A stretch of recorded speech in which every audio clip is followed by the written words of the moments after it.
স্ক্রিনে যেই ভিডিওটি দেখতেছেন তার মা বাবা ডিভোর্স হয়ে গিয়েছে। দীর্ঘদিন প্রায় 6 মাস মার থেকে সন্তান বিচ্ছিন্নতার কারণে অবহেলিত সমাজের চোখে এবং একটা এতিম শিশু যাকে দেখলেই আপনার মায়া লাগবে।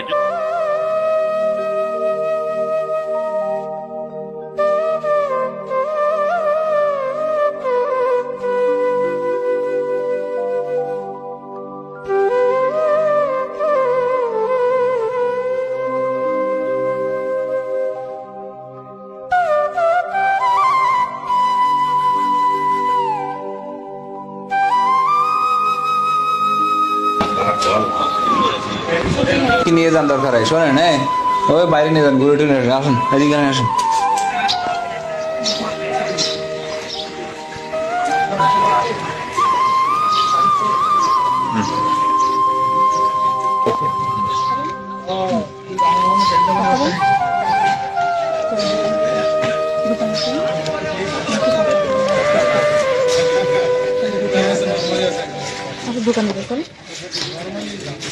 আসে আমার সাথে যাবা না?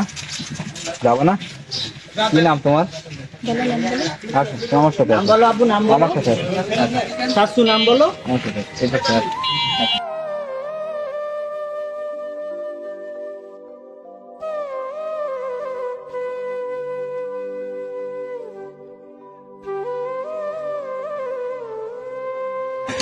কি নাম? তামিম। ভালো নাম। স্কুলে যাও, পড়ো স্কুলে। কিসে পড়ো? হ্যাঁ রীতি রীতি শিশুটি কথা টথা বলে না? ফোন দেয় না? ফোন দেয় না? দেখো না, দেখো না, নেবা? আম্মু আসে না? খবর নেই না? তুমি যাও, বেড়া আসো, নানি বাড়ি যাবা? নানি বাড়ি যাও, তুমি যাবা না? কেন যাবা না? কেন যাবা না? কেন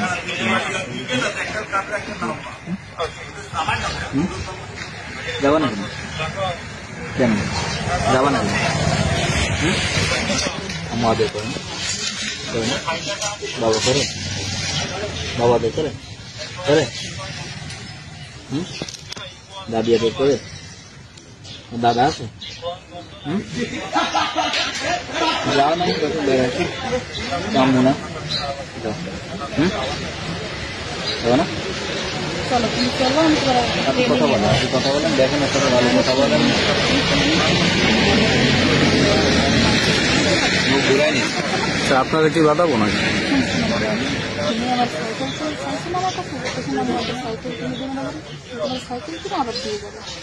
কাল দিন পরে দিয়ে মাসে না, কালকে দিনের সাইকেল ছিল, আবার এদিকে দিয়ে গেছে বরাবর। কেন ভয় লাগছে? কেন কাজ কিছু কেউ কিচ্ছু করবে না, তোমাকে তোমার মানে কিচ্ছু করবে না, কেউ কিচ্ছু করবে না, তোমার ভালো লাগছে না, তুমি আবার চলে আসছো, তোমার মনে কিচ্ছু করবে না।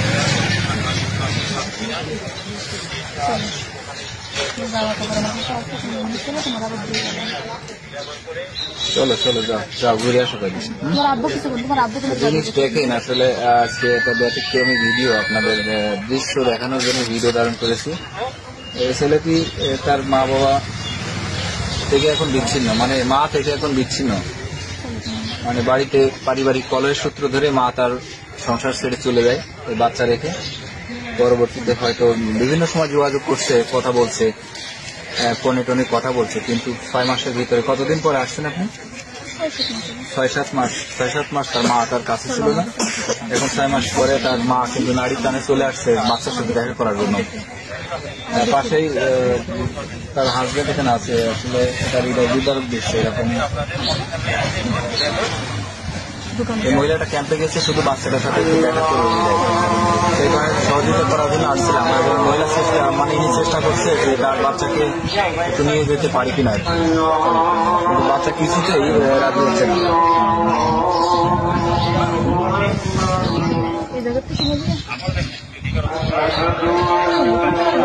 কথা বলেন আপনি, আপনার মতো কথা বলেন, সময় নিয়ে একটু করেন।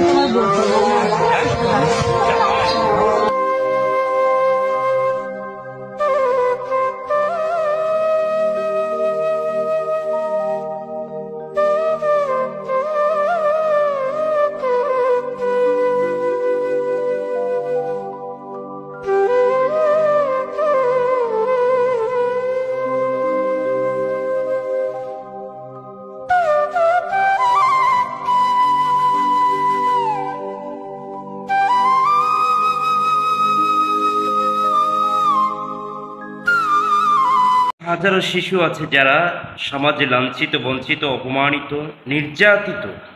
কি কারণে জানেন? কিছু অমানসিক মা এবং বাবাদের কারণে, যারা বিবাহ করেছে, বিবাহবন্ধ আবদ্ধ হয়েছে, সন্তান জন্ম দিয়েছে, তারপর সেই মা বাবার প্রাপ্য, মা বাবার দায়িত্ব অবহেলা কারণে আজ তাদের অবহেলার কারণে এরকম হাজারো সন্তানগুলো সমাজে মানুষের চোখে খুবই অবহেলিত। তার প্রধান কারণ হচ্ছে মেয়েদের বদ আচরণ এবং পুরুষদের পরকীয়ার কারণে। আজ নারী পুরুষের কোরআন সুন্নাহ থেকে দূরে থাকার কারণে এই ডিভোর্স নামক এবং তালাক নামক জঘন্যতম ঘৃণিত কাজ সমাজে অহরহ হচ্ছে, যার প্রতিক্রিয়ায় ছোট ছোট নাবালেগ বাচ্চাদের উপরে পড়ছে। এই সব মারা, এই সব বাবারা বাবার যোগ্যতা রাখে না, মারা মা হওয়ার যোগ্যতা রাখে না। যেই মা, যেই বাবা সন্তানদের কাছে রাখতে পারে না, যেই মা সন্তানদেরকে ধরে রাখতে পারে না, জীবন দিতে পারে না। আরে বাবা তো বলা হয় তাদেরকে, যেই যারা সন্তানের জন্য মাথার ঘাম পায়ে ফেলতে পারে, সমস্ত রাগকে পানি করতে পারে, সমস্ত রাগ শক্তিকে হজম করতে পারে। আর মা তো বলা হয় তাকে, যার জন্য, সন্তানের জন্য যিনি জীবন দিতে পারেন, সন্তানের জন্য যিনারা রাগকে দমন করতে পারেন, দুনিয়া ছাড়তে পারেন, তারাই তো হচ্ছে মা। আরে হাদিসের মধ্যে আছে রেজার রব্বি রেজাল ওয়ালিদি ওয়া সাকতুর রব্বি সাকতুল ওয়ালিদি, মায়ের সন্তুষ্টি আল্লাহর সন্তুষ্টি, মায়ের অসন্তুষ্টি আল্লাহর অসন্তুষ্টি। এগুলো কাদের জন্য? এইসব মা বাবাদের জন্য না। এই হাদিস তো ওইসব মা বাবাদের জন্যই প্রযোজ্য, যেই মা বাবারা সন্তানের জন্য দুনিয়া ছাড়তে পারে, যেই মা বাবারা সন্তানের জন্য আত্মীয় স্বজন, ধন সম্পদ, নিজের জীবনকে ছাড়তে পারে, সেই মা বাবাদের জন্যই তো এই হাদিস প্রযোজ্য। আসলে আমার সাথে যাবা না? যাবা না? কি নাম তোমার? আচ্ছা আমার সাথে, আমার সাথে, শাশু নাম বলো। আমার সাথে।